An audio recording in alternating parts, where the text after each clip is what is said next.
Philip Forsberg is on a scoring frenzy. Jumping in is Forsberg. Here he comes. Scores! Hat-trick. Philip Forsberg comes in, shoots, scores! With 6 goals in 6 games, he could add to that total today as Sweden takes on France with a chance to lock up second place in Group A. Kopitar tees it up. Scores! And Slovenia has already been relegated, but they don't want to go winless as they hope to get that elusive first W when they take on Denmark. It's day 11 at the World Hockey Championship.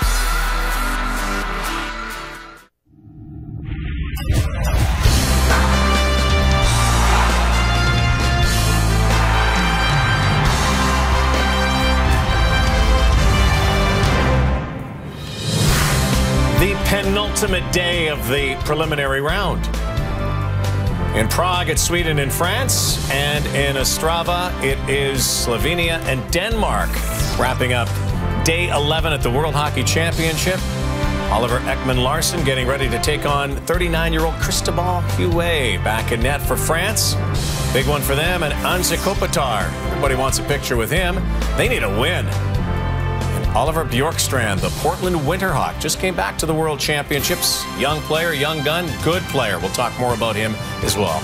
Hi, everybody. Rod Black along with Dave Reed. Welcome to our World Championship coverage. Team Canada's final preliminary round game is tomorrow morning, and they play Austria. But today, even though we're looking ahead to the quarterfinals, we're talking, Reader, about a lot of teams that are looking ahead to next year. Yes, normally you come to tournaments, you want to win. So you look at Sweden, France. Sweden wants to win, but the teams that are concentrating on being in the tournament next year, unfortunately, Slovenia is not in.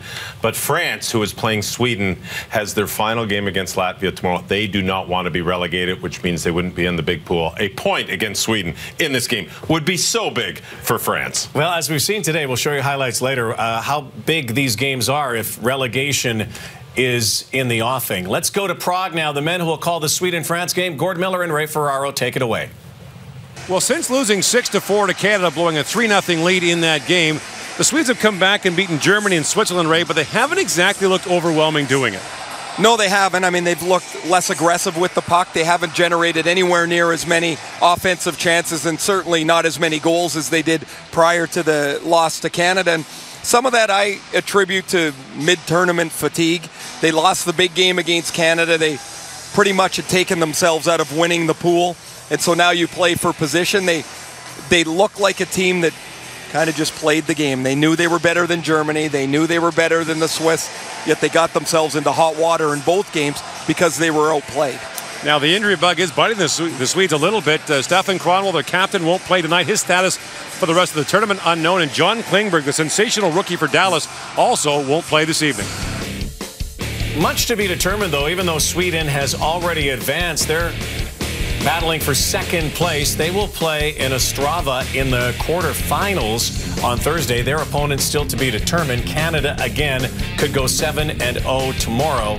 And you see France way down at the bottom. France last year was a surprising team. They knocked off Canada. In fact, they started this tournament pretty well. As for Sweden, they've had some issues in net, haven't they? Big-time issues in net. And really, in the tournament so far, Sweden's played 2 games where you could say they've been challenged. And the first game was against the Czechs. It was Jonas Enroth in goal. And in that game, they won 6-5, but it took them to overtime. And against Canada, it was Anders Nilsson in net, and the Swedes allowed 6 goals. Big question mark for Sweden is their goaltending. Jonas Enroth was the goaltender when Sweden won gold in 2013. Best save percentage in the tournament, best goaltender. He was phenomenal in the tournament. This year, Sweden's goaltending is anything but average. Both goaltenders, a save percentage under 900. That is unheard of when you're playing for Sweden or Finland or Canada or Russia to have a goaltender with their save percentage under 900. Could be a big problem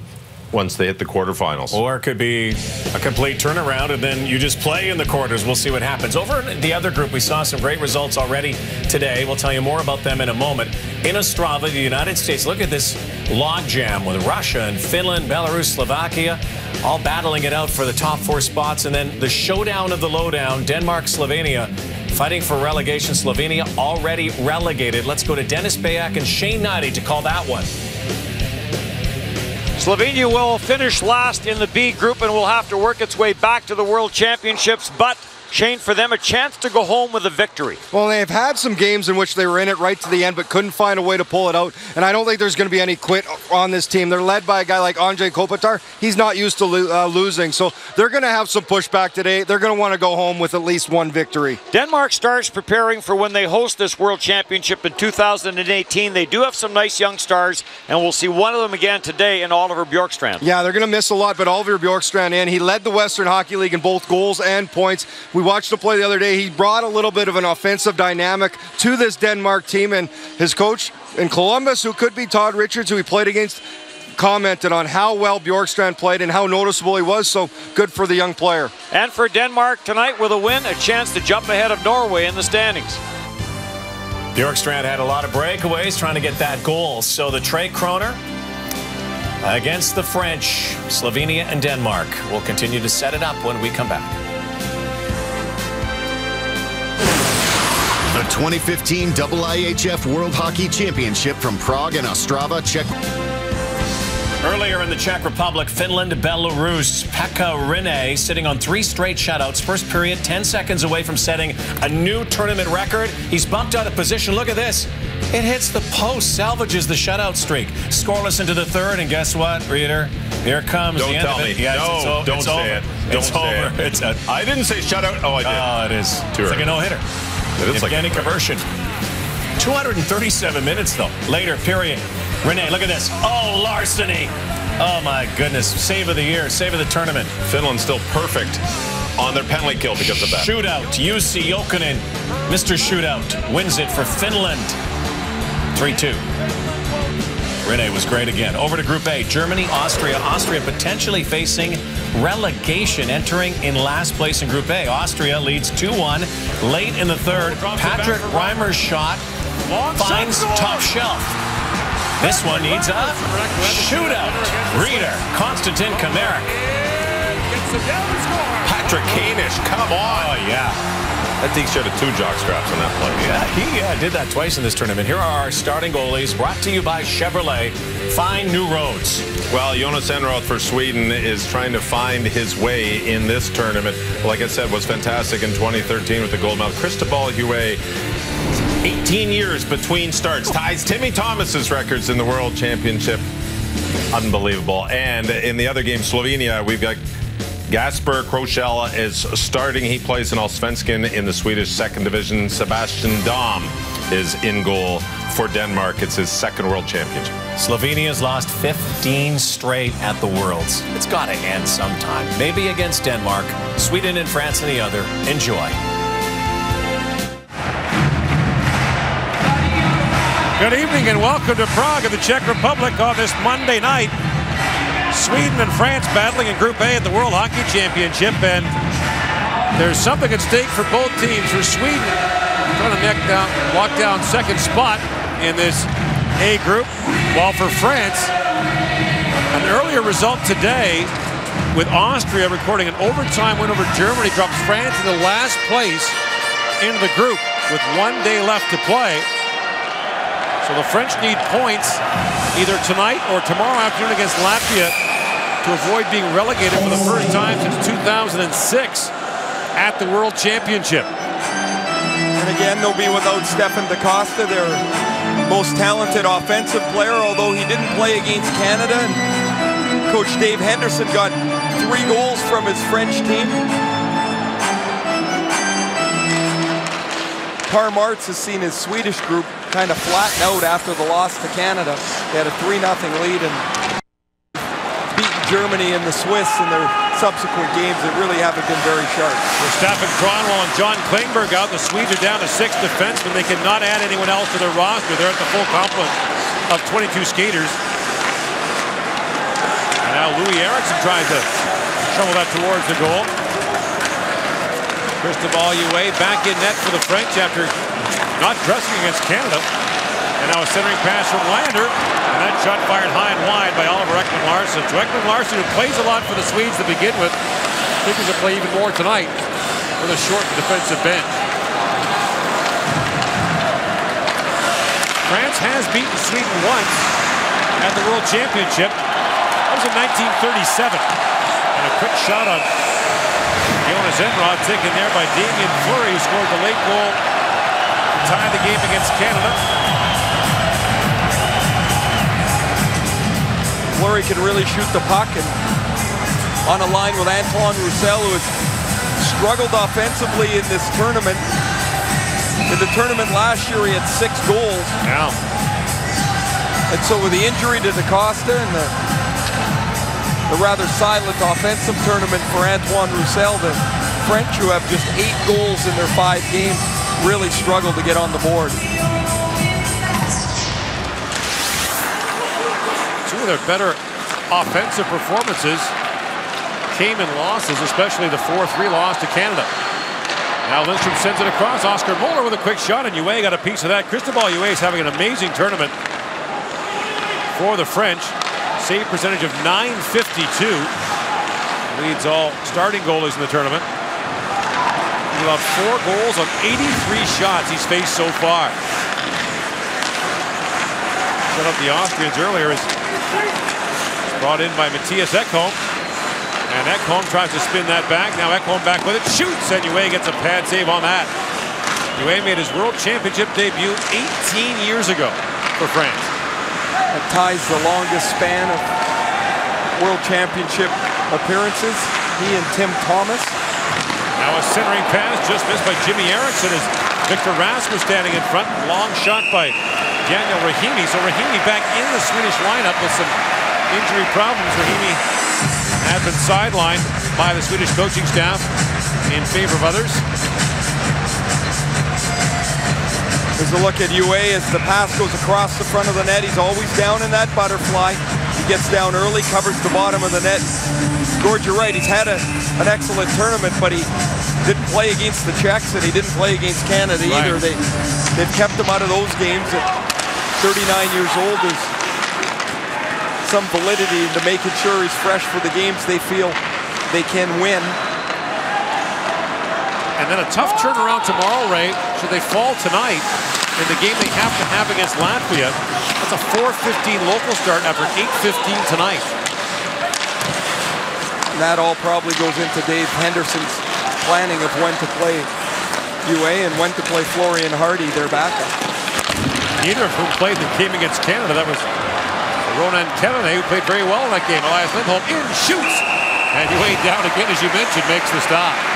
Well, anytime you're going to shoot the puck, as Elias Lindholm does, Huet's going to get down into that butterfly and take the percentage that he'll be able to cover more of the net than you can find. And Lindholm can really shoot the puck. He scored in the last contest as well in the game against the Swiss. He's got the good fortune of, or the familiarity rather, of playing with his line mate from Carolina, Victor Rask. They play in the same line there and the same line here. Now Simon Hjalmarsson in, shoots, save made by Huet, and the rebound cleared away by Teddy Trebuchet, who fires it down to the Swedish zone, and Enroth waiting for it there. Jonas Enroth has had an up and down tournament for the Swedes. His save percentage just .890. Of course, he allowed 5 goals in the opener on 28 shots against the Czechs. There's Hjalmarsson firing it wide in that wild 6-5 game that the Swedes finally won in a shootout.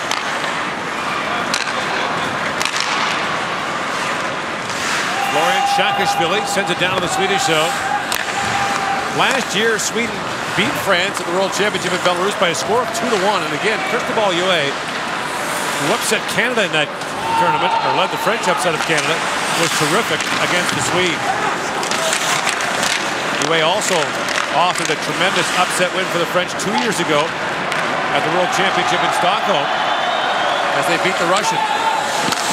So they have been known to take down big teams in the tournament, of course, Canada last year.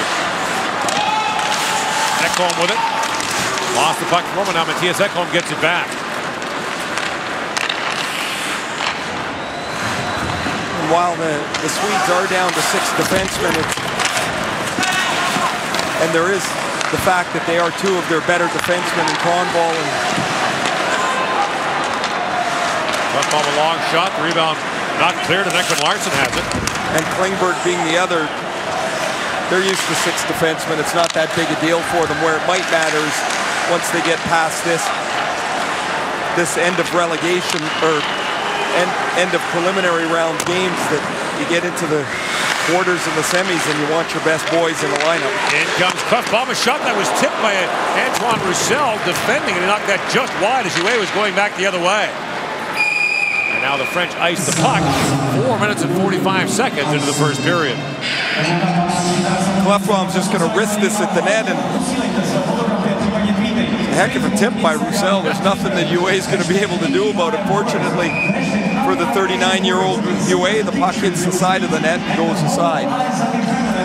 So again, to refresh your memory, if there's men dressed like chickens, that's France. Men dressed as cows, that's Switzerland. Men dressed as women, that's usually Latvia. Now a chance in front, a quick shot taken there by Matthias Sjogren. That's stopped in tight by Yue as Antoine Roussel chips it in. And the larger and hairier the man, the more likely he is to be dressed as a woman. I was going to say the Latvian men do not make attractive women. Oh. There's Lindstrom with a hard shot, goes wide. Damien Rao looks at that return pass from Sasha Trail. The Trail brothers, Sasha and Yorick, both in the lineup for the French. Stefan DeCosse's brother Teddy is taking his spot as the center of the #1 line with Roussel and Damien Fleury. It'll be really difficult for the French to generate much against the Swedes. If they're much past 15 or 17 shots tonight, that'll probably be a pretty good night for them. So they have to defend and let Yue handle the first one and try and make sure he can see it, and don't let any secondary shots happen. That's where the real danger is for them. Now a battle for it in the corner. Lindholm picks it out. Elias Lindholm works it and shoots Yue to stop. The rebound cleared away as Anthony Reck got a stick on that. Rahimi sends it around and bounces back in front. Jimmy Eriksson couldn't find it. And the pass goes ahead to Valentin Clairot. Clairot, native of Saint-Pierre-Miquelon, a French principality just off the coast of Newfoundland. And there's a quick shot taken by Jakob Josefsson. Stopped by Cristobal Yue. No score between France and Sweden in the early going.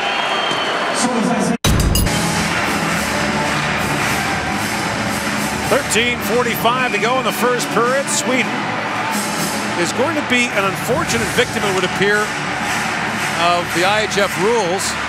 No matter where the Swedes finish, second or third, they're going to have to go to Ostrava for their quarterfinal match. Normally the first and second place teams would stay home, but the Czechs, the host team, are guaranteed to play their games here in Prague.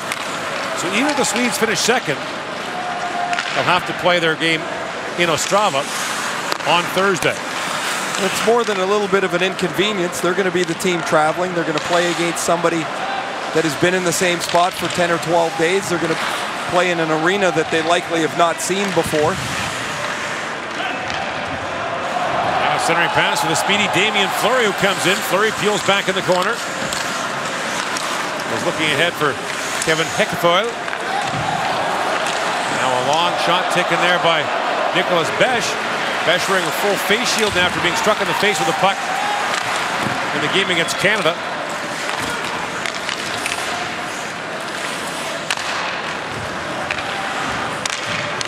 They got Joel Lundqvist wearing the captain C for Sweden after Stefan Kronwall was hurt. So the fact they put the C on Lundqvist might indicate that Kronwall's injury might be longer term than the Swedes had hoped.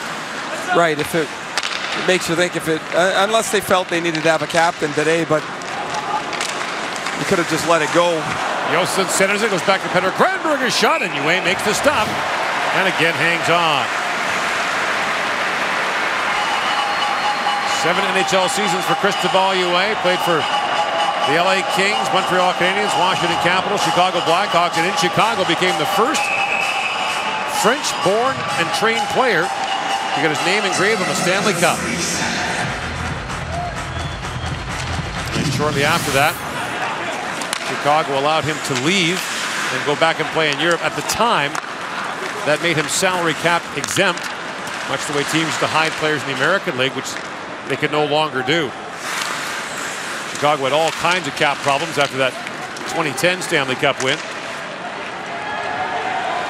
Shackishvili across the line, fires that wide of the goal. Enroth down. And hacking at it there is Anthony Reck. It's brought back the other way by Ekholm along with Moeller and Lindholm. Lindholm in, shoots, and Yue gets the glove on that as Joachim Lindstrom got that away quickly. UA off to an excellent start, and he's going to have to be that. Shots are 6-1 in favor of Sweden. And back is Antonin Manavion. Lead pass from Johan Ovitiu. And that's broken up, and Ekman-Larsson has it back for Oscar Klefbom. Klefbom in for Lindholm. That was knocked away. And now the French captain, Laurent Meunier, finds Ovitiu, and it's back down to the Swedish zone. Racing to it is Julien Desrosiers, who scored against Canada in that 4-3 loss. Ekman-Larsson centers it, and that shot by Jorik Trail is stopped by Enroth, and the rebound pounded wide by Nicholas Besch. Back to pick it up is Kevin Ekman-Larsson, who plays for Langnau in the Swiss B-League. French players are scattered all over the place. The bulk of the team do play in the French league. Now a steal, and away comes Nicholas Danielson. In alone is Danielson, and he gets a shot away. UA makes the stop, has a look back. Danielson thought he might have been hooked on the play, but UA makes the save and hangs on. Real good race by Danielson, who was added to this team late. This turns into a trickier shot as his stick is lifted, and then he reloads the shot, and UA was down in the butterfly and has to move to his left to get back to the stop. Here's the 3-on-2 earlier. Joachim Lindstrom denied by the glove hand of UA. Face-off won by Teddy DaCosta, and Damien Fleury plays it back out to center ice. 10.5 to go here in the period. The puck bounces into the Swedish bench. Sweden has won a bronze and a gold the last 2 years of the World Championship. Sweden is the only nation to win medals in each of the last 2 years in this competition.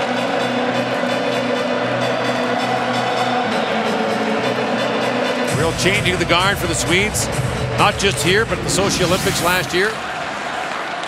Started to turn the keys over to some of the great young players coming out of Sweden. And they've got a load of them. And one of them's on the ice right now.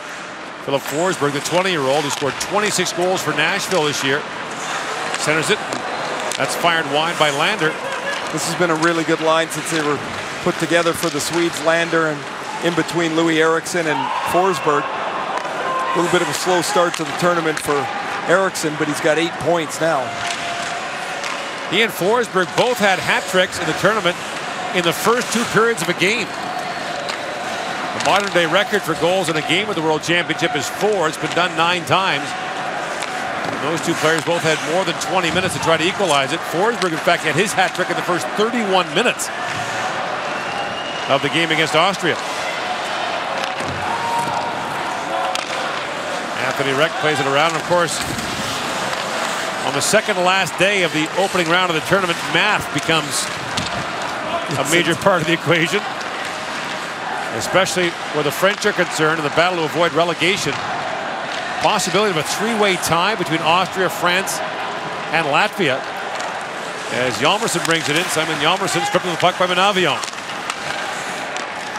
Ekman-Larsson feeds across to Klefbom, walks in and shoots. UA the save, rebound, score! Jakob Josefsson fires it home, and Sweden has a 1-0 lead.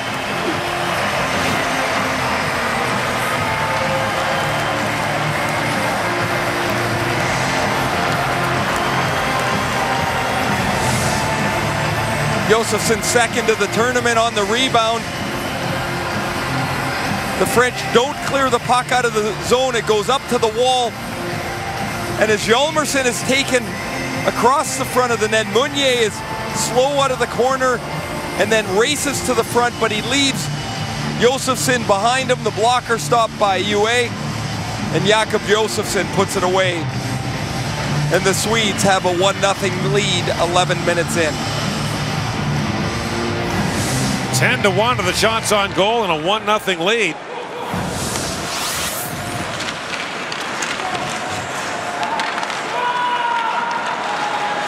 Now brought ahead by Teddy DaCosta. He's stripped of the puck, so 1 shot on goal for the French so far. Here's Roussel with it. Henderson, Fleury with a great chance. There's a second shot. It was a dandy, and Enroth makes a great stop. Quick pass, Roussel to Fleury. Excellent save. Lindstrom sends it rink wide. Poked down by Anilov. Oscar Moeller reaching for it. And Ekman-Larsson has it now for the French. Should France lose in regulation tonight to Sweden, it would set up a last day showdown with Latvia, where if the game is decided in regulation, the losing team would be relegated rather. That long shot bounces down, and Enroth makes the stop on that. That's another good stop. Fleury had an excellent chance, and then the deflection by Sasha Treo is denied by Enroth. Look at wide open in front as the Swedes get spread out defensively, and Fleury gets good wood on this excellent movement right to left by Jonas Enroth.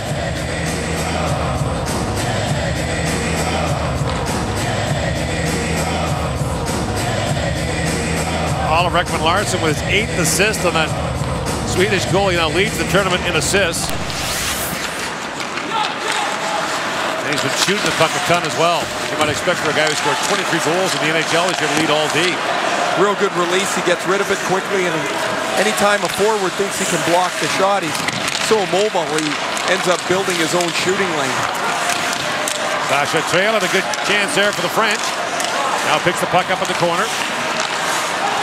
Looking for Ra with it. Bertrand now. Sasha Treo picks it back up. A penalty coming out of Sweden. Sasha Treo plays it across, and the pass draws Benjamin Dudier-Favell out of the zone. Meunier plays that across to Jonathan Chenille. Dudier-Favell, a long drive down to Enroth. He'll hang on to that. And the French down a goal. We'll go to the power play when we come back. France on the power play as Matthias Ekholm goes off. France is 2 for 17 on the power play in the tournament. Jorg Trail and Damien Fleury have their power play goals. That face-off, though, won by Joel Lundqvist. And Oliver Ekman-Larsson slides it down to the French zone.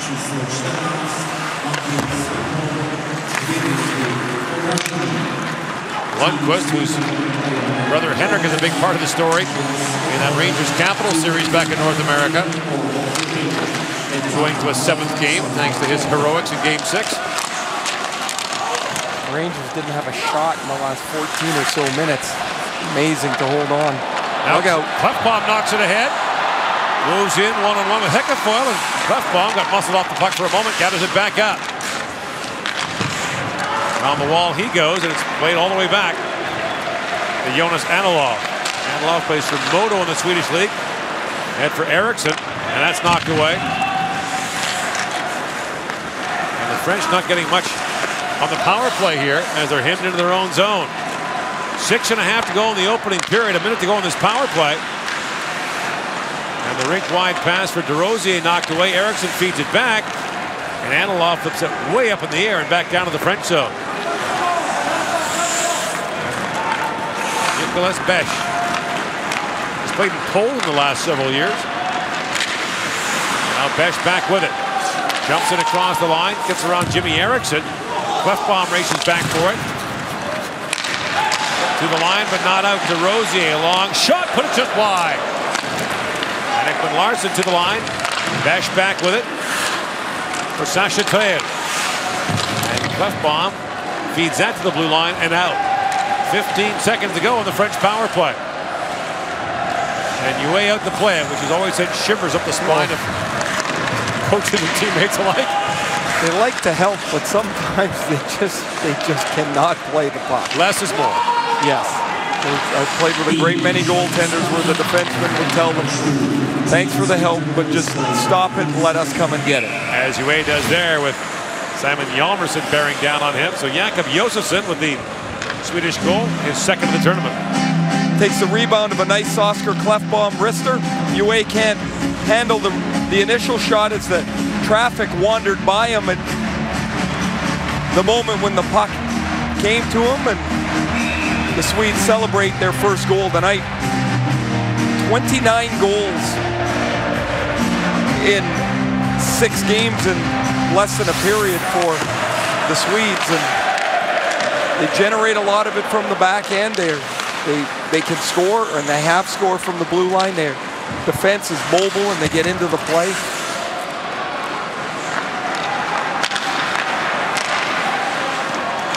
Now Fleury's pass knocked away, and in comes Forsberg along with Eriksson. Philip Forsberg in, shoots. That was blocked away as Dudier-Favell got a stick on it.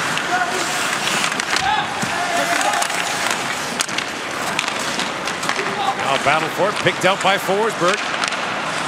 Moves it back at the point. The shot by Rahimi is blocked. And now Roussel chips it back down to the Swedish zone. That puck will die before the goal line. And that allows the French to get a change in. 4.5 remaining in the opening period.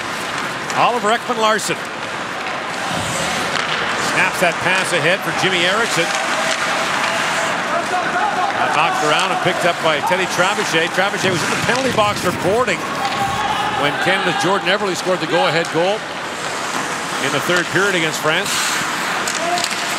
France had come back down 3-1, tied the game up, and gave up their third power play goal of the evening on that game winner to Everly. At the line, Klefbom plays it down. Raz drops it back for Lindholm. Elias Lindholm to Victor Rask.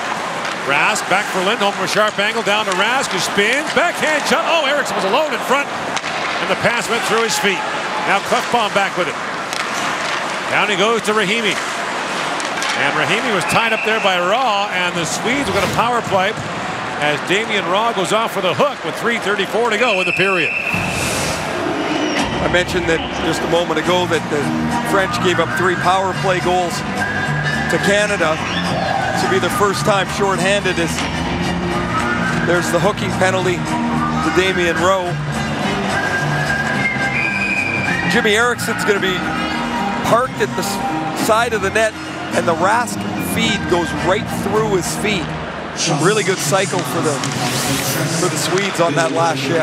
Now Ekman-Larsson with it on the Swedish power play. Feeds it across to Forsberg. Louis Eriksson leads the Swedes with 2 power play goals. He's out there now. Ekman-Larsson tees it up and shoots kind of a half slapper. They went high. Now Forsberg. Back to Ekman-Larsson. Walks in a wrist shot. That goes wide. You just see how quickly he gets rid of the puck. He moves 4, 5, 6 feet to his right, and the puck's moving as he's moving. He's moving left to right, and the puck's headed towards the net. It's really tough to block. Now Lindholm battles for it in the corner.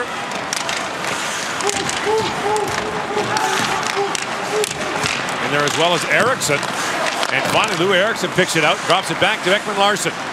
Oliver Ekman-Larsson feeds it back to Lander. Anton Lander shovels it back. Lindholm. Now Lander goes cross ice. It skipped away from Forsberg. Minutes ago in the Swedish power play. And away comes Fleury, shorthanded with Roussel, 2-on-1. Fleury in, and Ekman-Larsson with a quick stick knocked that away, and back comes Sweden the other way. Ekman-Larsson leads the rush. Drops it back for Lander, works in. Anton Lander with a shot. Ue makes the stop. The rebound dribbles down, and Besch plays it away. Gets that by Moeller and back down to the Swedish zone. Oh, nice opportunity for the French. Is probably the 2 forwards they want to be on the break, Fleury and Roussel, and really good defensive play by Oliver Ekman-Larsson to sweep the danger away. And comes Joachim Lindstrom with it. Lindstrom, who finished the year with the Toronto Maple Leafs of the NHL, who's starting with St. Louis. Apparently going to play next year in the KHL for St. Petersburg. Oscar Moeller drops it back for Ekholm, Matthias Ekholm. Down to Lindstrom, 10 seconds to go on the power play. Danielson can't get a chip on it. Lindstrom feeds it back to Ekholm. Back for Lindstrom with time. A slap shot stopped by Ue. Danielson reaching for it. Moeller plays it back. There's Lindstrom. Another shot. Toe save made by Ue. Now the box comes Raw, who chips it ahead for Claro. Claro in, shoots. It's off the skate of Ekholm and wide. Inside a minute and a half to go in the first period. Moeller with it. Long lead pass for Lindstrom. Swedes are changing as Lindstrom slides that pass ahead. He missed Hjalmarsson with it. And Yanil goes ahead to fail. Dudier Favell, lead pass for Meunier. And Enloth out to play it with a minute to go now in the period. Meunier tied up there by Enloth. Now Lundqvist with it. Centers it. Lundqvist has to gather it back up. Find Josefsson. And Jakob Josefsson rink wide for Simon Hjalmarsson. That's knocked away by Dudier Favell. Chipped in now by Teddy DaCosta. Ekman-Larsson wheels it around. Josefsson drops that back to Ekman-Larsson late in the rush. He's poke checked there neatly by Trebuchet. And Saakashvili has it for the French, who fires that down wide of the Swedish goal. Fleury on it, along with Roussel on the top line for France, but Klefbom has it now ahead for Forsberg. Philip Forsberg works in. Forsberg winds in. The backdoor pass for Eriksson was broken up. And Saakashvili got a stick on that. Klefbom feeds across. There's Ekholm with a drive in the dying seconds. UA got a piece of that. And Lander at the horn can't get a shot away. And Sweden goes to the dressing room with a 1-0 lead after the opening period, out shooting France 14-4.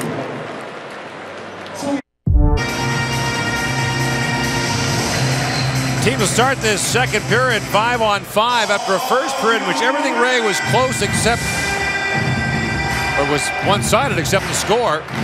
Sweden outshot the French badly, but again the Swedes, since that loss to Canada, haven't looked quite in sync like they were earlier in the tournament. No, they dominated possession time, 18-6 shot advantage. They got the one goal, the rebound by Josefsson, but it looks like one of those games again where a team knows they're deeper and a better team, and you just play as opposed to playing with a little extra zip to your game. And the French did have a couple of chances late. I mean, let's face it, the way the French are going to win is UA makes 45 saves and they capitalize on a chance or two. The one advantage the Swedes have in that crossover situation where they have to travel no matter what is they're done tonight. So they could travel tomorrow if they wanted to, practice in the rink in Ostrava on Wednesday before the quarterfinals on Thursday. And potentially get some bodies back healthy. We mentioned Stefan Cronwell, their captain to start the tournament, is out tonight. So too is John Klingberg, the sensational Dallas rookie. Seems like Klingberg's more likely that if you were to put odds on one or the other, that Klingberg would certainly be in the lineup for the quarterfinal.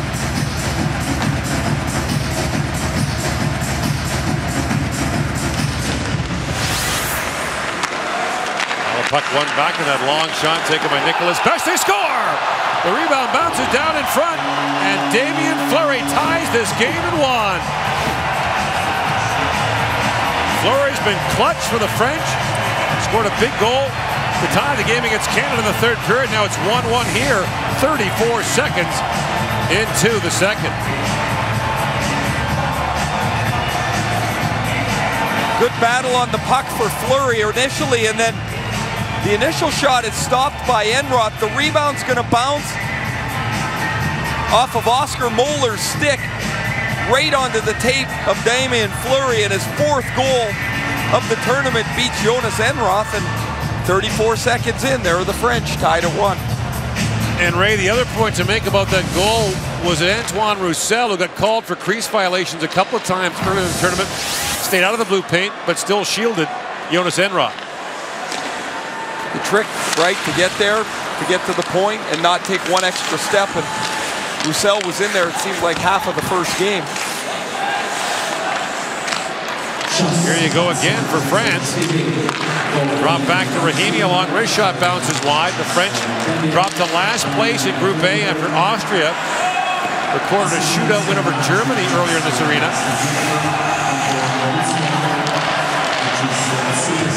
Now the French do hold the tiebreaker over Austria thanks to a 2-0 win over them earlier in the round-robin portion of the tournament, so they wind up tied.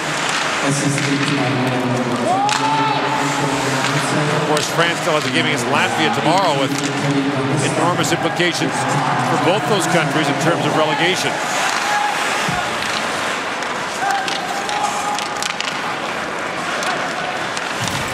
Sjogren reaching for it, but it's scooped up by Anthony Reck, and Reck now flips it down to the Swedish zone. Ekholm drops it back. Klefbom brings it around and swung rink wide by Moller for Lindstrom. He fires it right back to Oscar Moller. In he comes. Moller winds and fires, and Cristobal UA takes the glove stop. Loves that windmill save, doesn't he? Yes, he does. He flares up the glove to stop Moller, who's had an excellent tournament here. 4 goals on the tournament for Oscar Moller, and done a really good job penalty killing. He's one of those players at this level, seems to get the puck, release it a lot, and he hits the net a lot too. So many guys have the chance to shoot it and they can't find the target, he gets the puck on the net. Anyway, the 39-year-old had a slide across as Forsberg was working dangerously there. Anyway, telling us the other day we ran into him that maybe the good young French goalies mean he can retire as there's a crease violation called against Philip Forsberg and the face-off will come outside. I told them that's not happening. They're going to keep drawing you back in. Here's another look at the goal. Point shot deflects. First off of Anilov's stick, then to Moeller. The puck never did get to Enroth. And then it landed on Damien Fleury's stick, and he makes no mistake. And Fleury, who played in the Swedish league this year for Djurgården, scored 6 goals in 16 games for them, also played in Finland. Has another big goal for France. French finished 8th last year, lost in the quarters to Russia. That was their second top 10 finish in the last 3 years. In comes Anilov now, big windup, fired that wide. And now the stick of Manavion has shattered as Fleury has it back for France. Kennedy Costa busts it out, 4-on-2 for France. By Renavitu, centers of Antoine Roussel, rebound, score! Fleury again, and France has the lead.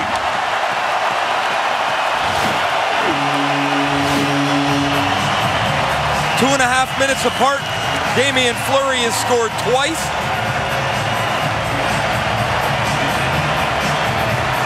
And the Swedes stunned to be down 2-0.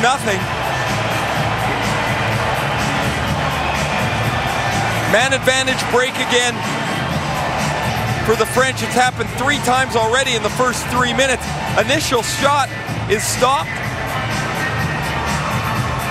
Fleury is able to take the rebound. This is the same defensive pair on the ice for both Petter Granberg and Anilov. And don't forget, the Swedes are down two of their better defensemen in John Klingberg and Stefan Kronwall.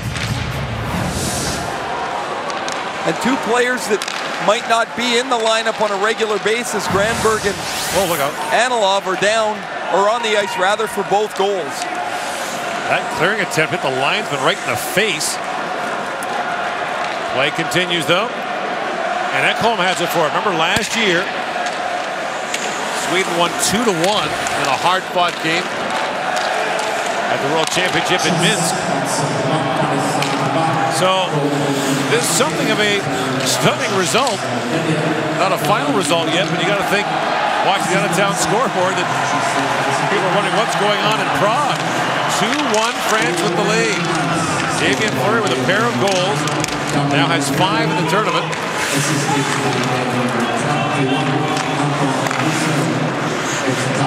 And Hjalmarsson fires it down to the French zone. And France coach Dave Henderson basically plays 3 lines. This 4th line rarely plays. And now an icing call against the French. Been a nice start to the period for Damien Fleury. You're going to see Fleury join the rush. He's on the middle of the ice and he gets going to the net. The shot from Roussel actually hits the goal post, and Fleury's there to put it away. 29-year-old playing at his 6th World Championship, rather. Ekman-Larsson, a shot that goes off a skate.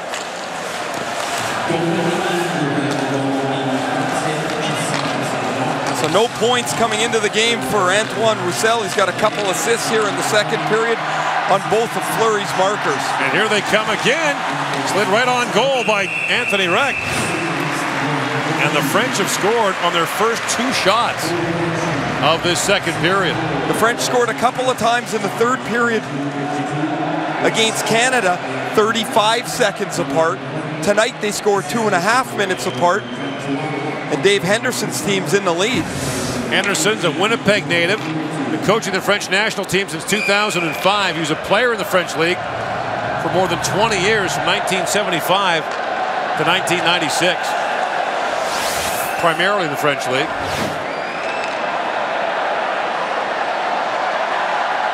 Now let's not underestimate that these points are important to the Swedes. You know, they win tonight in regulation, then they've got the second seed. They'd get the third seed from the other pool. They lose, now they'll likely get the second seed on the other side. Could be Russia. And you can finish 8th in a hurry in the quarterfinals. You lose the wrong quarterfinal game, or you get the wrong matchup. Yeah. And I played in a tournament here in Prague, and we lost our quarterfinal game 4-3. We finished 8th. We weren't the 8th best team, but we lost the quarterfinal game, and that was it. Well, Canada has lost a quarterfinal matchup 5 years in a row. Doesn't matter if it's a one-goal game, shootout, overtime, whatever it is. I guarantee you there's not a lot of happy people watching this game in Sweden right now. There's enormous pressure. And there are millions of them watching it. This is still very popular. Now Roussel busting in. Anton Roussel in, shoots, and Enroth makes a blocker save on him. Wow, has he come alive. Might be time for Martz to call timeout pretty quick, as he did against Canada. In comes Forsberg, drops it back to Ekholm. Ekholm shoots, and it's kicked away by UA. In the meantime, you got Cristobal UA and his .952 save percentage in the French goal. And he expects a heavy workload. He can handle a heavy workload. Some goaltenders get flustered. Whoa. Now a chance for Eriksson. Louis Eriksson in alone. Stopped by UA on the breakaway. And the puck squirted free for a moment. Forsberg digging for it. UA is down. But the French defender, looked like Johan Abatiu, blew a tire. He got smoked here at the blue line. This play is going to... Oh, this is a look at the Roussel rush. The puck gets chipped by, and Roussel stopped by Enroth. This is the tail end of the play. You see Abatiu at the blue line. Philip Forsberg steamrolled him, knocked him over. And as he was getting up, the puck was turned around, and Louis Eriksson on the breakaway tries to deke and go 5-hole on Cristobal UA. UA shuts it down. Wow, what a period for France. Can't say I saw this coming. The guys in gold know exactly what you mean. Now Klefbom shot is blocked. We mentioned the only thing close after the first period was the score. It was all Sweden in the opening period. Now Josefsson tried to hook that back in front. Hectorfoyle plays it away. And Klefbom on it. Bounce back down by Sacha Trail. And now Klefbom with it. For Hjalmarsson. And then Hjalmarsson centers it, tipped wide by Josefsson. And racing to it is Victor Rask. Drops it off for Elias Lindholm. He was put the puck by Anthony Goodig. And now Charles Bertrand has it for France. Bertrand, who plays in the Finnish second league, digs for it and comes up with it. Bertrand still on it. Has a look back, but this time a crease violation against Valentin Clareau. Play is called with France ahead of Sweden 2-1 here in the second period.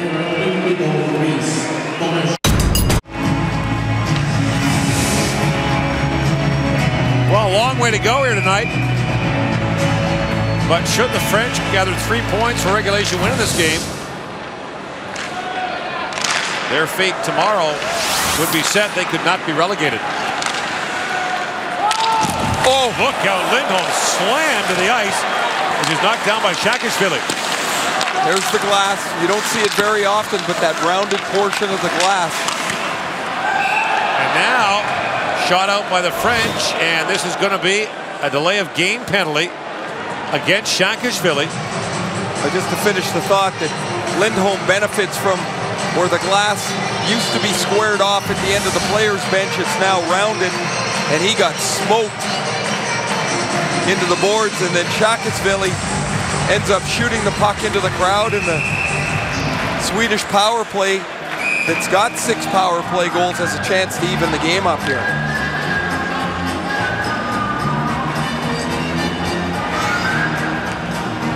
It'll be Jimmy Eriksson along with Moller and Danielson up front. Lindstrom on the backhand along with Ekholm.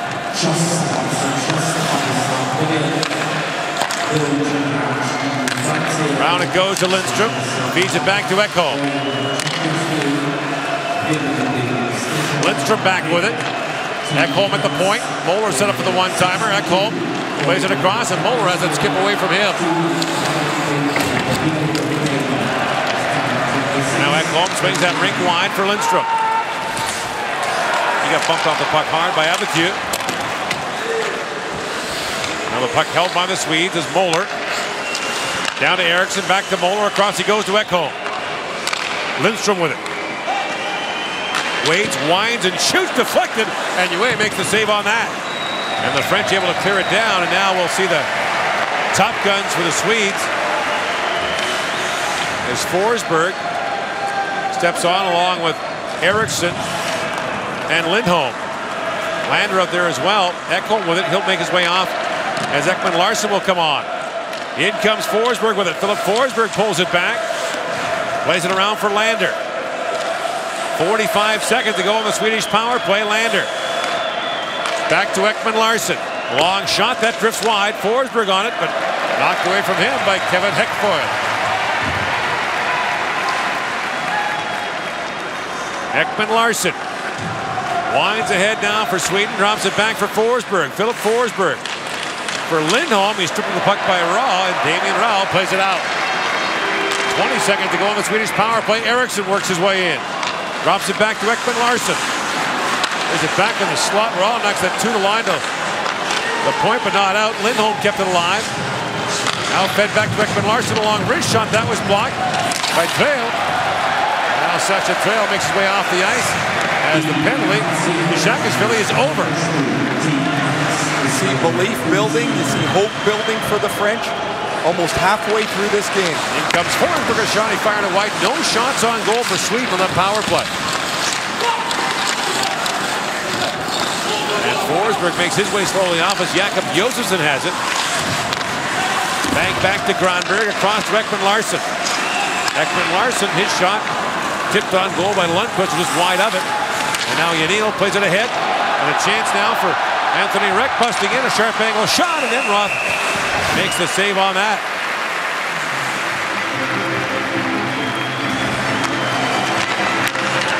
John Anilov, he deflects the first puck. It hits Moeller and bounces right to Damien Fleury.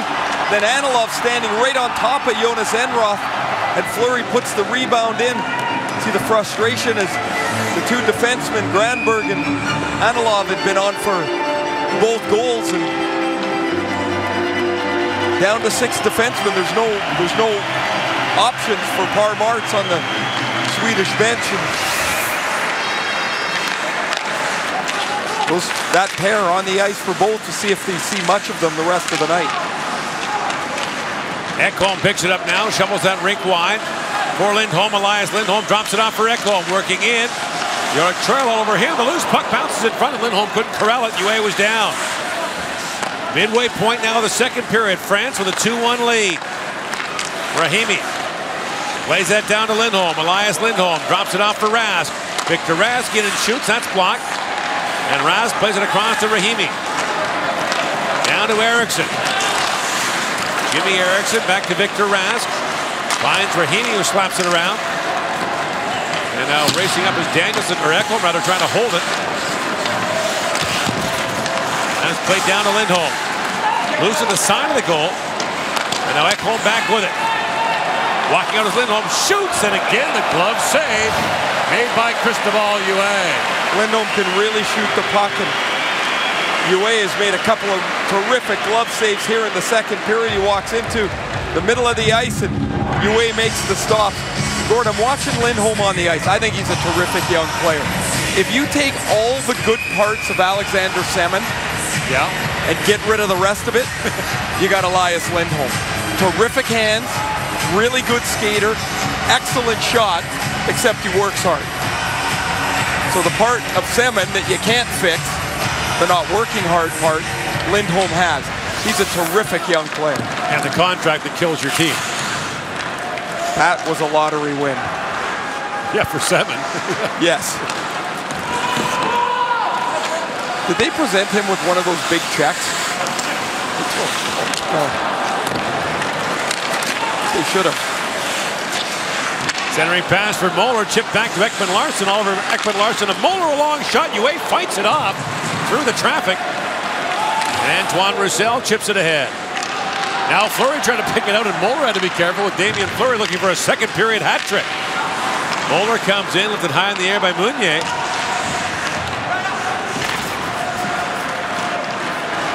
And in comes Lindstrom with it. Joachim Lindstrom winds his way in, but Benavion stayed with him. Benavion played junior hockey for Acadie Bathurst and Gatineau in the Quebec League.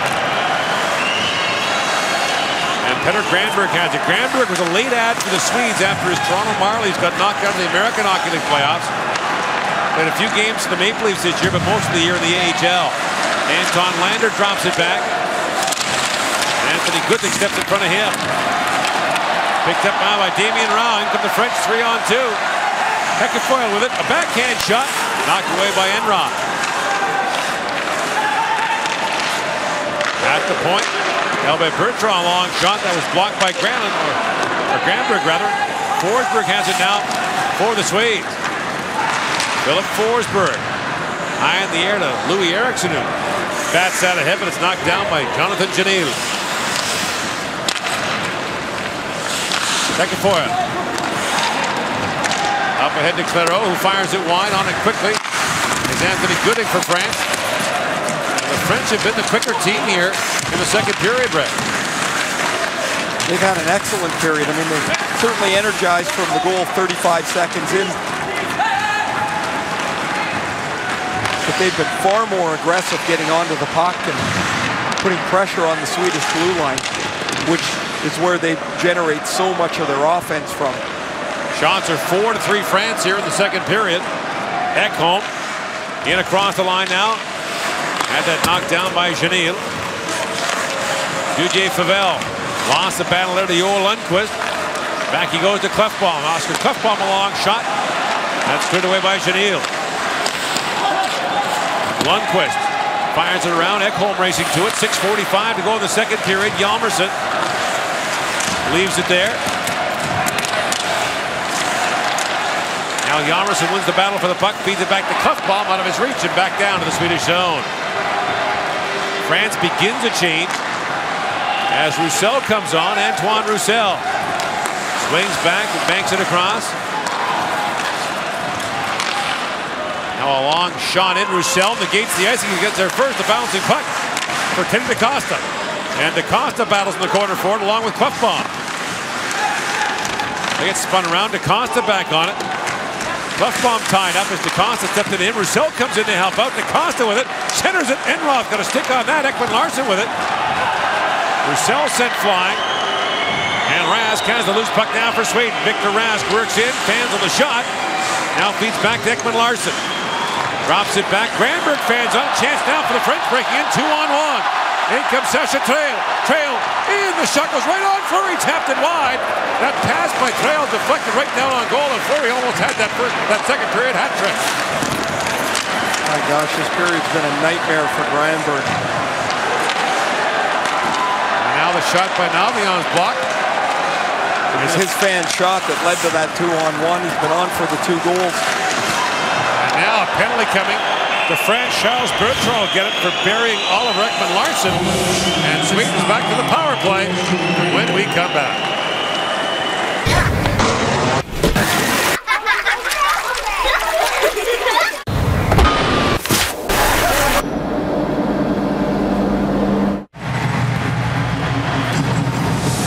If you're just joining us, you might ask the question, what's going on? Well, Sweden had a 1-0 lead after the opening period.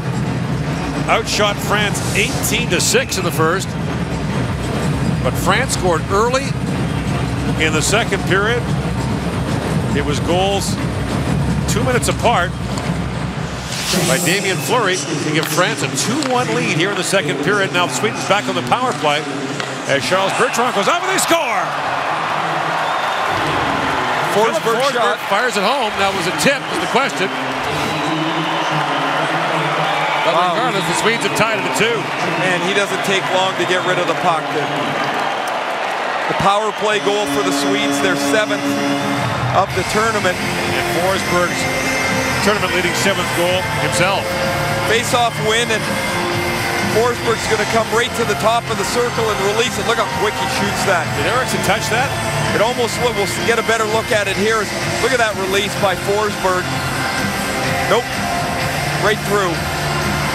Philip Forsberg's goal, and good screen by Eriksson. And UA's trying to look around him, but almost a surprise release by Forsberg.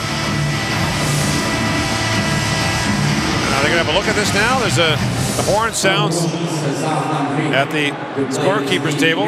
So I don't know what they could be looking at. There certainly wasn't a kicking motion there. Referee Joseph Kubas of Slovakia comes over.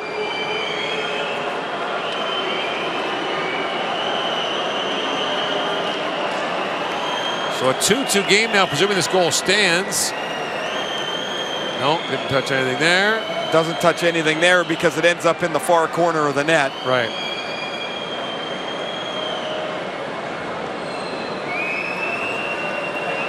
No idea what they're looking at. This should be a quick review. And there is different equipment being used upstairs. They're not looking at the television replays. They're queuing the replays themselves, which sometimes takes longer.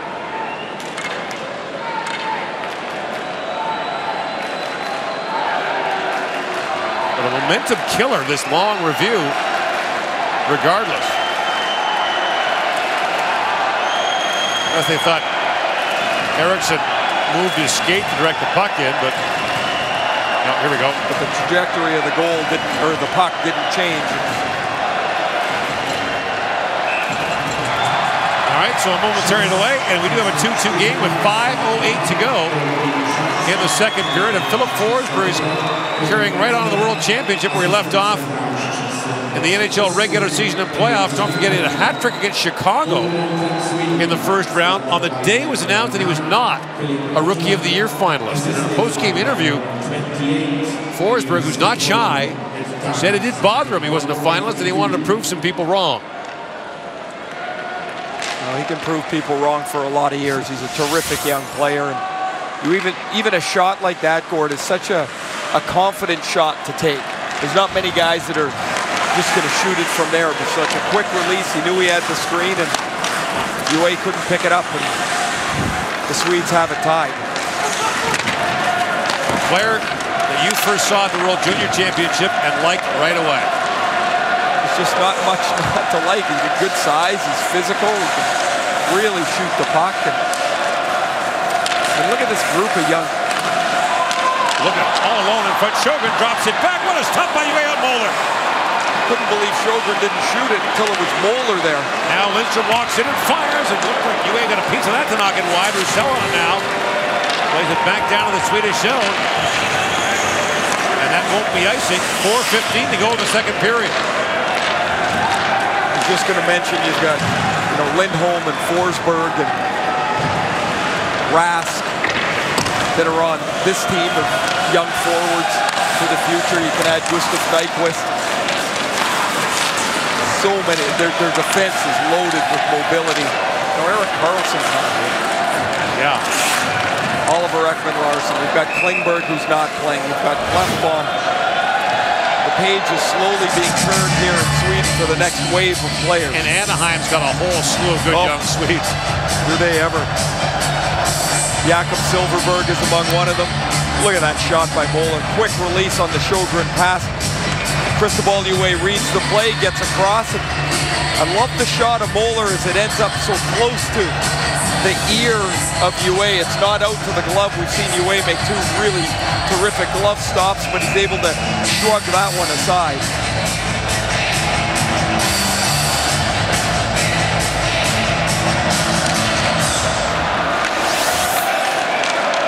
Jimmy Eriksson keeps it alive for a moment. Now Trebuchet plays it across. The France still in a 2-2 game. Crucial points on the line for the French tonight.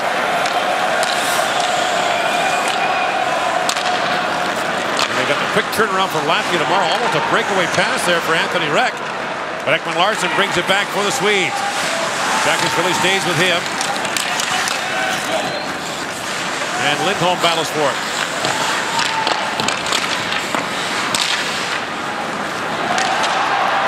race for it as Anthony Gooding tried to get there, and Klefbom took it away from him. And Oscar Klefbom, of course, another one of those young players, 21-year-old Oiler prospect. It sounds strange to say it, but there was a time a decade ago when Sweden turned into a bit of a desert for an NHL prospect. Their league was known for stifling defensive play. It was all system, very little skill development. Forsberg shoots. After the disastrous 2003 World Junior in Halifax, in which Sweden was almost relegated. Another delay of game penalty for the French. So the Swedes are going back to the power play with 2:32 to go, but the Swedes at a national summit on player development changed a lot of what they did, and the results are paying off a decade later. Monavian has the puck and tries to clear it off the glass, and the second delay of game penalty of the period for the French. So now the goal is get out of the period tied, which you would have taken at the beginning of the period. Oh, of course. Goals change. Now Lander with Lindholm and Eriksson up front. Forsberg and Ekman-Larsson back at the point. That's just a starting point for Forsberg. And here is Forsberg with it. And the last Swedish power play goal, Lindholm. Back to Forsberg for Ekman-Larsson. Across to Lander. Lander winds in, shoots. Uwe to save. The rebound drops down to Forsberg to get the backhand away. Louis Eriksson at 29 is by far the oldest player on the ice for the Swedes. Forsberg, the 20-year-old, looks back for Lindholm. That pass picked off. Here comes Fleury shorthanded. He fired it wide. Roussel on it now. Drops in the corner for Fleury. And Lindholm, a 20-year-old, ahead for Forsberg. In across the line, Philip Forsberg. Two French players converge on him, and Forsberg still has the puck. Eriksson back to Ekman-Larsson. The 23-year-old finds Lander. Back to Ekman-Larsson, a quick wrist shot. Uwe makes the stop. It's funny, they're all these young guys and they stick Eriksson in front of the net. In comes Sasha Thail, shorthanded. Under a minute to go in this Swedish power play. Under a minute and a half to go in the second period. And Forsberg has it back for Sweden.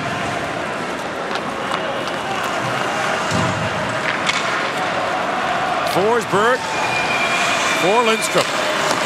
Lindstrom wraps it around for Jimmy Eriksson. Now Nicholas Danielson on it.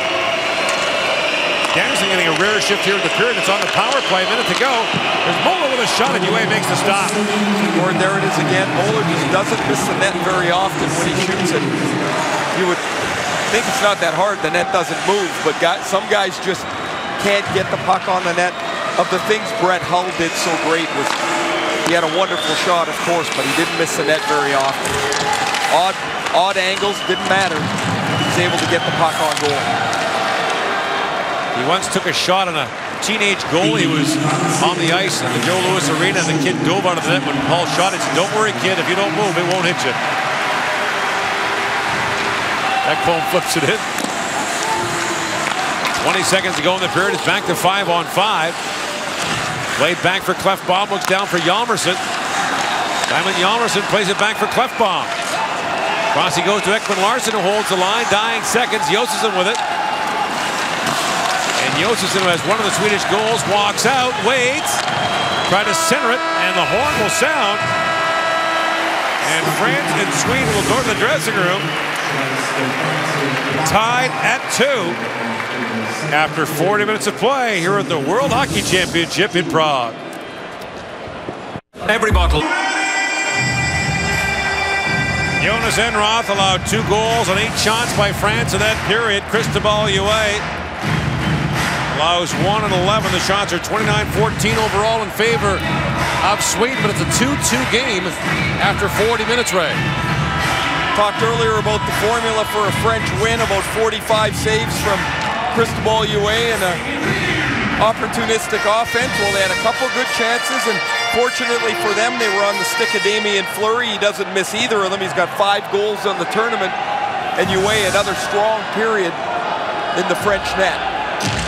All kinds of opportunities for France over the next 36 hours or so, but the one being presented here, right here, is the most unlikely to get some points against Sweden.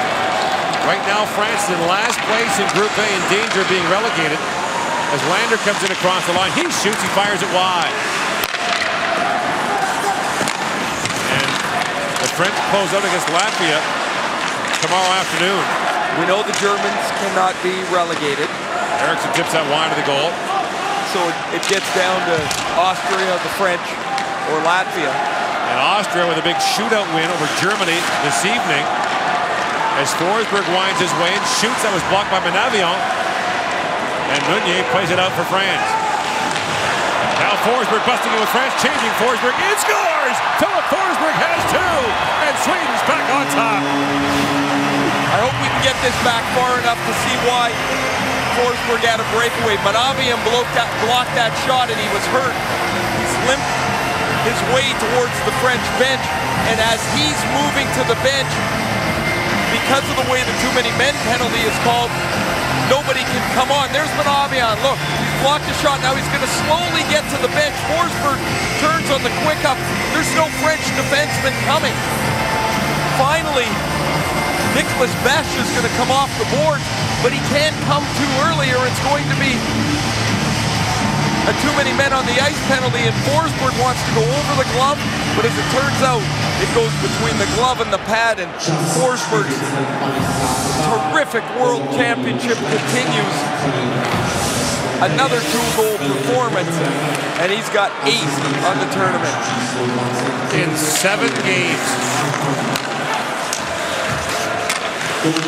Oliver Ekman-Larsson's got 9 assists in the tournament. And you mentioned the concern about too many men on the ice. There have been 3 of those calls today, 21 of them in the tournament. Now back home, guys would have just flown the bench and they would have taken the gamble.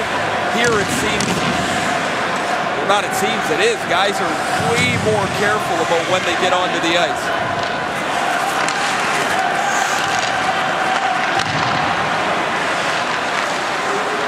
Sweden back on top as Victor Rask works his way and shoots. He fired it wide.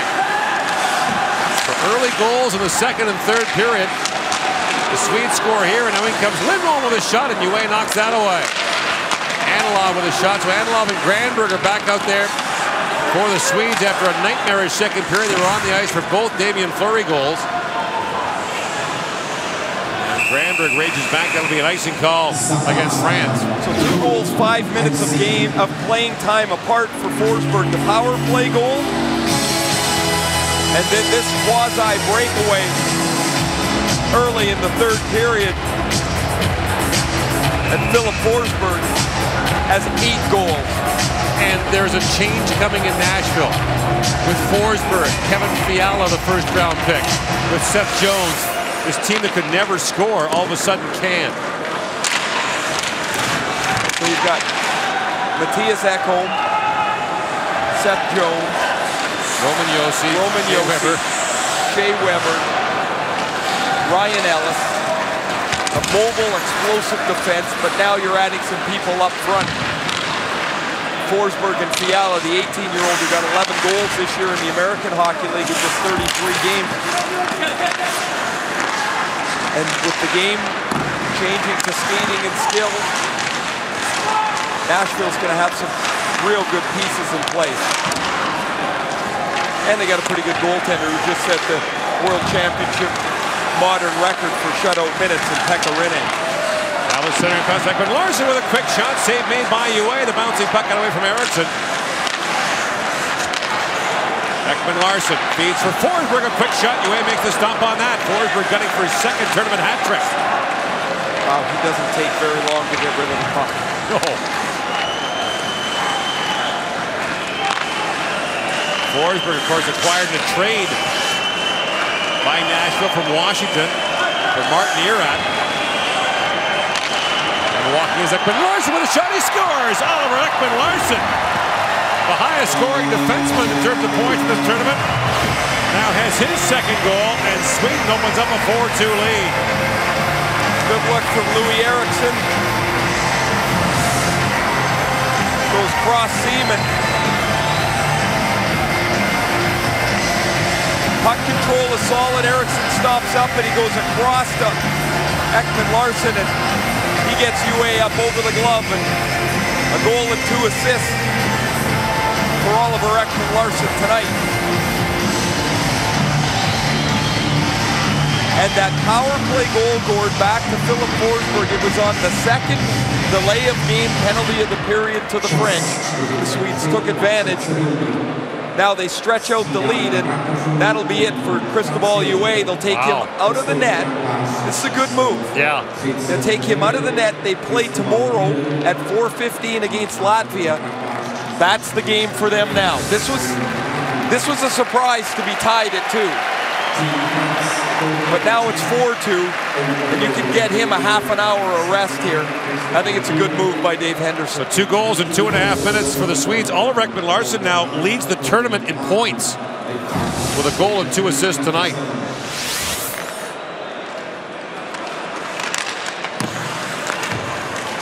So Florian Hardy comes on, plays for Munich in the German league. Hardy's seen limited ice time so far in this tournament. So that 2-1 French lead about 45 minutes ago seems like a distant memory now. It's 4-2 Sweden. And the hockey universe is back on the proper axis. At least as far as the Swedes are concerned. Our Swedish friends from Swedish TV just below us here, they'll take a little bit of a deep breath. Well, we like to tease those guys because they hear it. Well, remember in Salt Lake City when Sweden lost to Belarus in the quarters, and the biggest Swedish sports daily put a picture of every player from the Swedish team on the front page with its NHL salary and put the players behind bars and accuse them of stealing money. Doesn't seem like even-handed journalism. No, that's small J journalism at best. Now Fleury with a quick chance and a pad save by Jonas Enroth. And Damien Fleury also bidding for a hat trick in this game. And to get his French team back in it. Gotta think the French didn't like the result earlier. The last thing they wanted to see was Germany and Austria get points, but especially Austria pick up a pair. And there's a shot by Ekafoil that goes over the glass and out. Yeah, they end up with the worst possible result. And then they run into Philip Forsberg. Here's his power play goal late in the second period through the screen. And a heads-up play from Ekman-Larsson on the change gets Forsberg into the clear. He was the only rookie to lead his team in points in the NHL regular season for a playoff team. He, Mike Ribeiro, James Neal early in the year were the league's most productive line.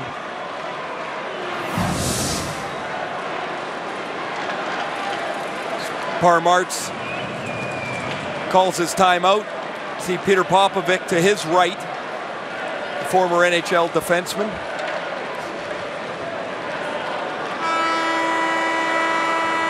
You should tell the story. Okay, so you have these power play meetings and penalty killing meetings. I was never in the penalty killing meeting. I don't know what I was doing in the thing.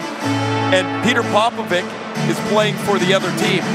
And every time the puck would come to him, he'd take a fake slap shot and pass it to the side. It had happened 3 or 4 times on this one power play. So everybody kind of got a chuckle out of it in the meeting.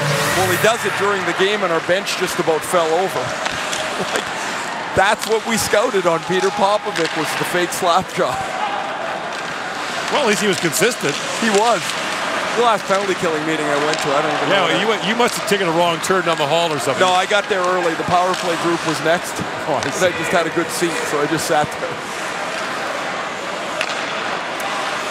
Lindstrom with it. And now Florian Hardy leaves it there for Jonathan Janil. Played out by Damien Rao.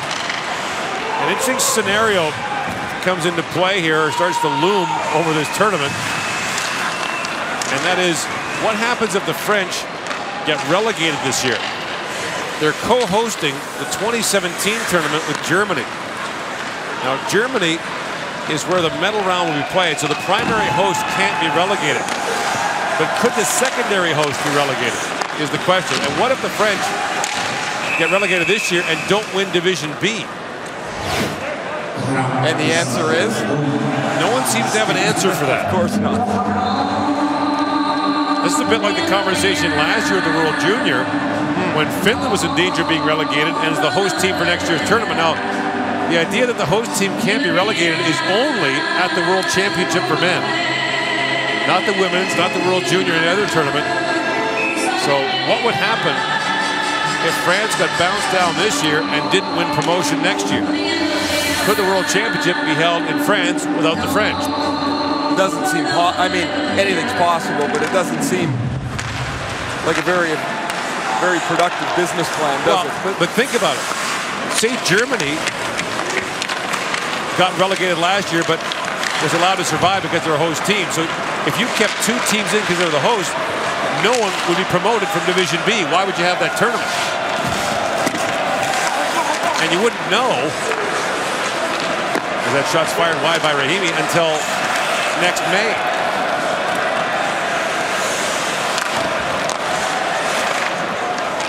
Let's just say the IIHF likely hopes they're hoping because they're not supposed to cheer for anyone, but they're cheering against that scenario. Yeah, whatever it means in the grand picture, they don't want that to come to fruition. Ekman-Larsson with it. France has been in the A pool since 2008. It's their 8th straight year in the top group. And they've had some results. We mentioned 8th last year. Antoine Roussel with it, so it's shaping up as what appears to be, with an asterisk, a winner-take-all showdown to see who gets relegated tomorrow. We say that because there's one scenario where France beats Latvia in overtime and it creates a 3-way tie for the last spot. Now, you're not going to try and explain that on the air what happens, are you? No. Because then it basically becomes a 3-team tournament. Yes. And they go through all the results, which... Only between those 3 teams, yeah. Yeah, but we only got 12 and a half minutes left. You can't go through that. It's actually not that complicated. Basically, in a 3-way tie, Austria's out. Yeah, that's the short version. that's the Reader's Digest version of that thing. Now, France would point out there's still 12 and a half to go here, and they were leading this game about an hour ago. Look out, there you go. There you got too many men. There's the 22nd call of the tournament. Sweden to the power play when we come back.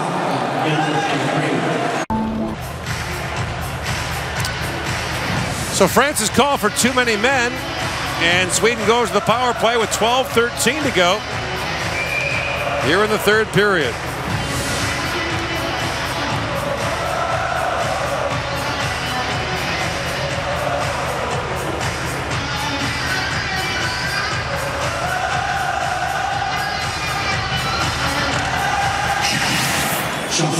Back at the point, here's Ekholm with it.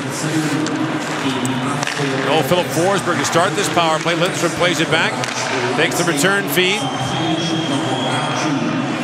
Moeller standing in the high slot. Lindstrom plays it back to Ekholm. His shot dribbles down, knocked away from Oscar Moeller by Laurent Meunier.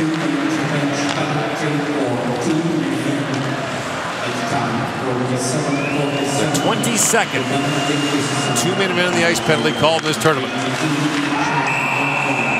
now an offside call at the French line. You can argue these linesmen all you want. Here's the too many men on the ice penalty. You see the player changing at the bench. You see, he didn't do anything. I'm going to guess the total distance of player away from the bench during the too many men of the 22 penalties is about 4.5 feet. There's not much to them. Now, Ekholm is going to get an unsportsmanlike conduct penalty for speaking about the offside. Now,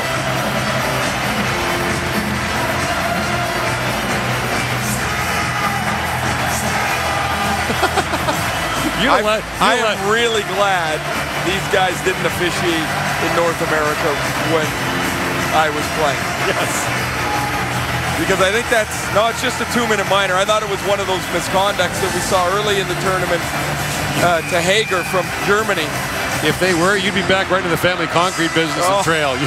You'd have had a short career. I mean, yes, he did swear at him and he did yell at him, but that's it. Honestly, that's just a difference between the way they call the game. It's just different, and they're not waiting at all. You swear at them, boom. I would say this, and that's probably extreme there.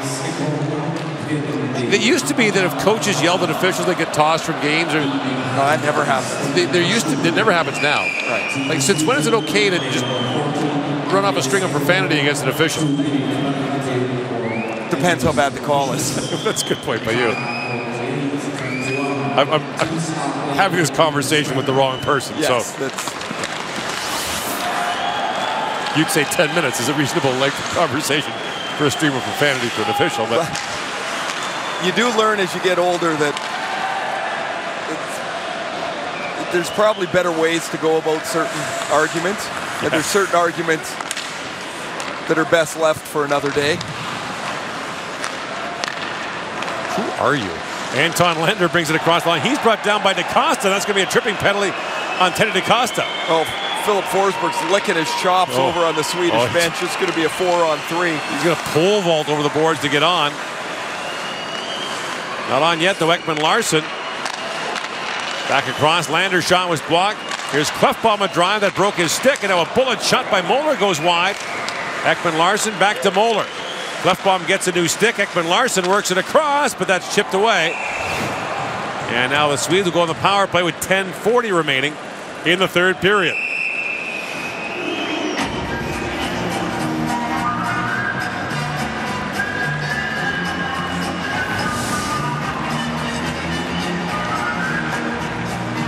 It's been a game effort by the French.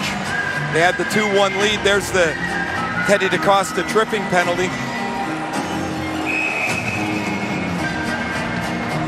Florian Hardy, who has not been tested since entering the game in relief of Cristobal Huet, will face a 4-on-3 power play. The last 4-on-3 that the Swedes had, they was in overtime against the Swiss. Right. Forsberg scored on an Ekman-Larsson rebound. And here's Ekman-Larsson back with it. Forsberg standing beside the goal. Moeller comes in, slaps it across. Forsberg shoots, didn't get all of it, and he healed it wide. Moeller back with it. Forsberg reloads.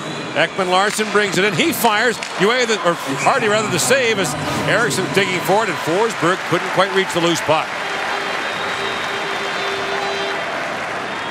Ekman-Larsson, I talked about earlier about how he creates his own shooting lane. Jeez, that's a really good shot. You see the way the pad accepted the puck? The older pads, the puck used to rebound or ricochet off there. The pad accepts it, holds the puck in for Florian Hardy to hold on to.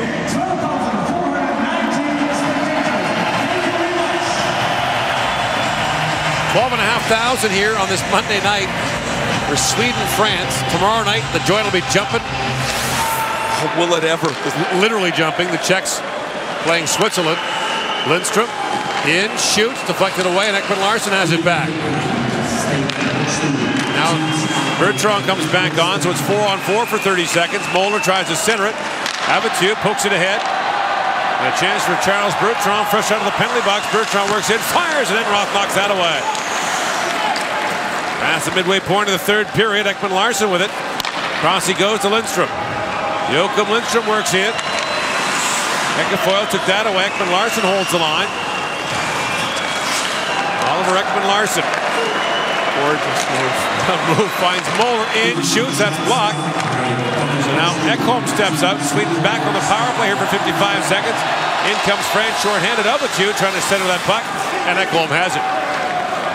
What a move by Oliver Ekman-Larsson. He had Damian Rowe about 1.5 feet away. He stood there, he is patient, and then he made just a beautiful spin to create some room. In comes Louis Eriksson, drops it back at the point for Ekholm. Ekholm, cross he goes to Forsberg, to Ekholm. Lander with it now. Drops it down, Eriksson feeds it across, and the puck in the equipment of Yanil. And it finally comes free, but play is called. Jonathan Janil has a laugh as the puck was cut up in his pants.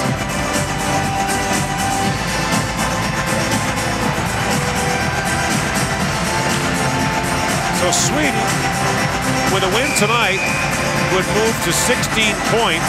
It clinched second place. That would clinch second for them because, of course, they beat the Czechs in the opener in a shootout. And then you're right, Gord. They can head to Ostrava tomorrow. Right. And they'll figure out whoever they're going to face, but they can get the jump on the travel day and kind of get there at a leisurely pace, get a practice in, and get set up for their quarterfinal game. Now Forsberg going to move between his legs. Forsberg hauled down by Travis. Loose puck for Anton Lander, shut down there by Hardy. Teams are back to 5-on-5, 8.5 to go in the third period. Forsberg centers, Lander walks in, waits and shoots. That deflected wide. Ekman back with it. Now brought out by Kennedy Costa. Trying to drop it back. Forsberg picks it off for Eriksson. Louis Eriksson, rink wide, he goes for Oliver Ekman-Larsson jumping in. Centers it for Forsberg, he pokes it back in the corner. And now Granberg retreats for Sweden. Lundqvist ahead for Hjalmarsson. Knocked down by Joel Lundqvist. But he did so with a high stick. 7:59 to go here in the third period. Sweden up by 2.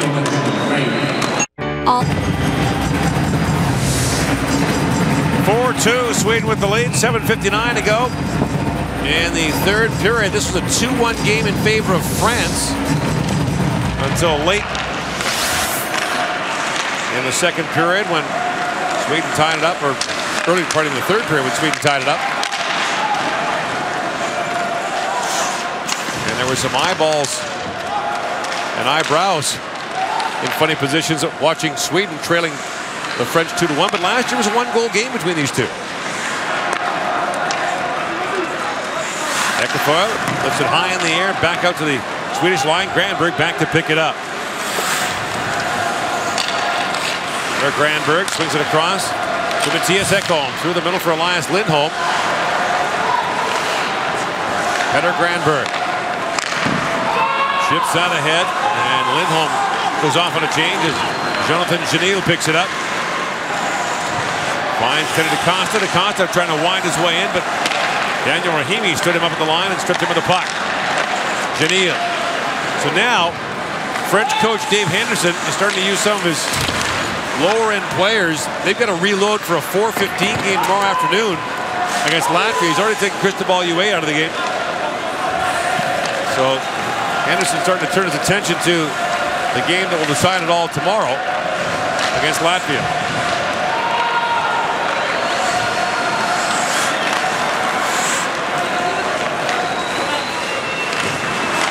Welcome those of you who watched Slovenia defeat Denmark as Oscar Moller comes in. He's turned away. So France had a 2-1 lead on Sweden in this game. And the Swedes battled back to tie the game up late in the second period. Then Philip Forsberg with a go-ahead goal early in the third. Moller's got 6 shots on the night there. He goes down the left side, fires another one. This time it's Florian Hardy. So we know Slovenia is relegated next year. We don't know who's going down from this pool. And it could still be any one of France, Latvia, or Austria. France and Latvia play tomorrow afternoon here at 4:15 local time. Hungary and Kazakhstan coming up next year. Hungary in the A pool for the second time in the last 50 years. Last appearance in the top group was 2009.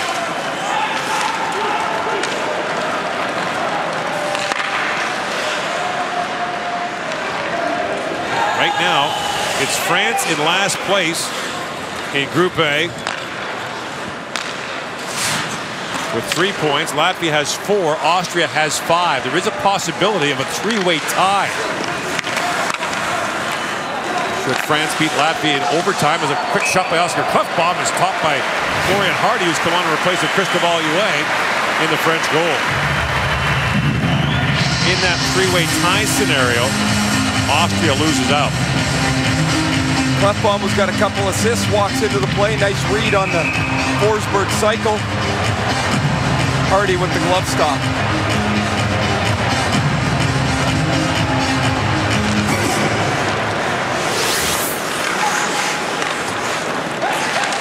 Long shot by Rahimi gets through, and Hardy makes a save on that. And Anton Lander's going to get a penalty for bumping the French goalie on the way by. And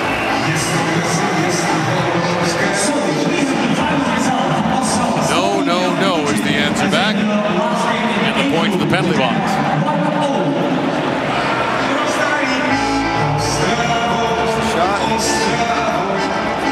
He didn't even try to get out of the way. Lander, that is. And oh no, he stuck his hip into his head on the way by. That's the penalty. So now if you're the French, 5.5 minutes left. You're down 2. Do you pull the goalie? Do you, I mean, that would be very in opposite of the conservative nature of most European teams. But goal differential means nothing to the French in this game. It'll have no impact whatsoever. What gives you the best chance to get back in this game? It's a power play goal now. It's not like your power play hums along and gets things done. They get two goals in the tournament. And again, the French are without Stefan Da Costa, their best offensive player, as Joel Lundqvist works in shorthanded. Swung rink wide for Oscar Klefbom. If the French don't get possession here in the offensive zone on the power play, it's going to be a rhetorical question. 4:49 to go in the third period. You know, maybe you can look at it and say, well, it doesn't matter a great deal, just one more point, but the point would put them ahead of Austria, would tie them with Latvia, and it makes a 2-point scenario a little different for them tomorrow afternoon. Yeah, absolutely. A point here for France would be crucial. I mean, he's got Fleury on the ice anyway. He's got Roussel. Why not pull the goalie and put another guy there? But again, they don't win the face-off, so they don't have possession. And now Hardy leaves it down for Abatieu.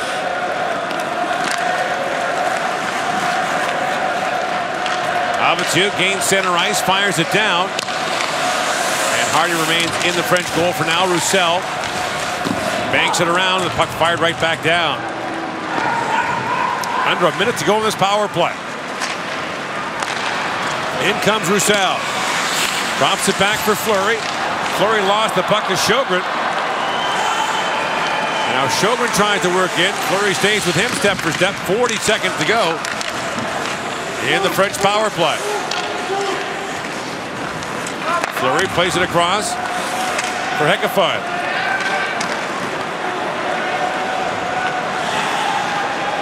Under 30 seconds to go in this power play. Yorick Tail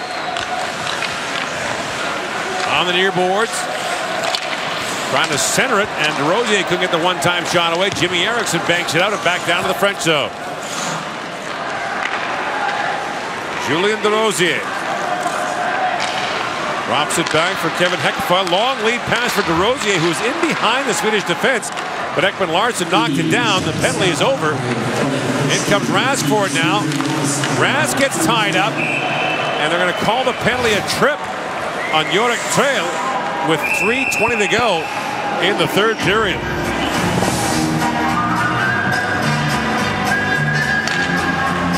So the power play gets skunked, and then they take a penalty right after it.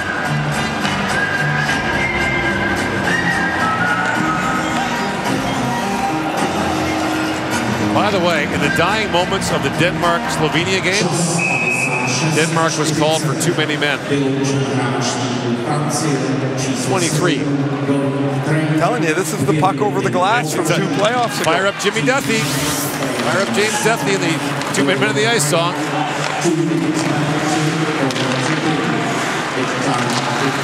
So Sweden back to the power play here in the late stages of the third period. And the French pound it down the ice.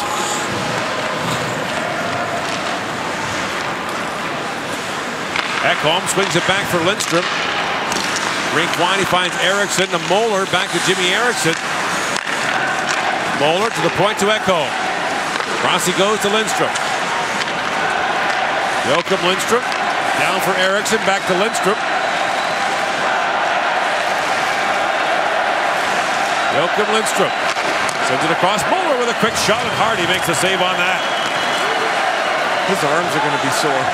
Man, Muller shoots the puck a lot. Ekholm with it. Down to Lindstrom. He tees it up. He was trying to find the stick of Danielson, but found the foot of Nicholas Danielson instead. Under a minute to go in the Swedish power play. There's Enroth out to play. It leaves it back for Ekholm.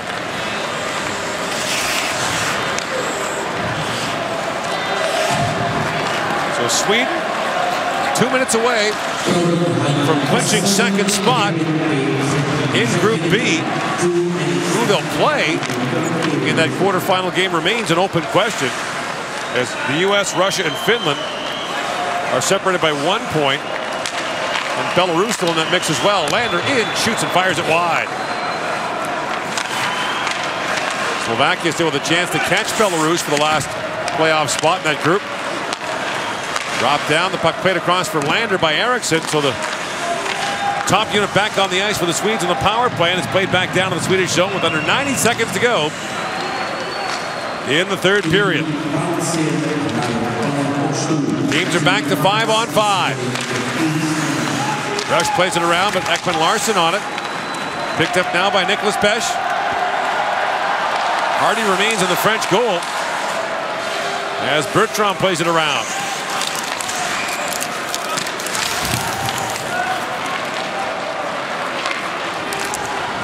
Here's Rahimi with it. Ekafoiled back, under a minute to go now. So France is going to play a winner-take-all game against Latvia tomorrow afternoon. If it ends in regulation, the loser will be relegated. And Sweden will finish second in Group A behind Canada. Race for it now. Janil comes in. Enroth plays that away. Sends Janil flying. Now a centering pass. And a chance for Goodig, blocked by Rahimi as Enroth was down back in the face-off circle. Well, Ekholm going at it behind the play here. Got to be careful. There's been a lot of discipline handed out. In comes Pesch with a chance. Shoots. Enroth makes the stop, and now more fencing. 1.7 seconds. A linesman goes flying into the pile. And now we've got some wrestling over to the side. And this is where the supplementary discipline can come in. This is Anilov for the Swedes on top of Anthony Reck for the French.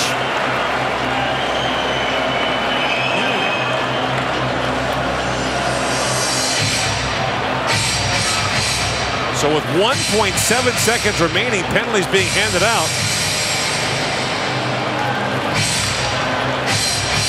You see Anilov trying to shield off Reck at the end of that play. And Reck had been tied up with Ekholm before the puck came back down the ice. And 1.7 seconds left here. It's a couple of roughing penalties, and although there's 2 Swedes and I believe just Reck in the French penalty box. Here was the earlier play as Enroth got to the puck just before Janil, and then he's trapped out of the net, and there was a wild scramble back. Rahimi's trying to defend the net. That's where Ekholm and Reck got into it the first time. Joel Lundqvist, the Swedish captain for the night. Staffan Kronwall is normally their captain. He's been out with an injury, so they put the C on Lundqvist tonight. Lundqvist, the only player for Sweden in this lineup who was also part of their gold medal winning team at the 2006 World Championship when Sweden won Olympic gold at the World Championship. The first country to do that since they became separate events. It was a time when the Olympics served as the de facto World Championship, so the Swedes were down 2-1, but they come back to win it 4-2. They clinch second spot in Group A, and now France will find out the final day of the World Championship opening round if they survive to next year. 2015 IIHF World Hockey Championship from Prague.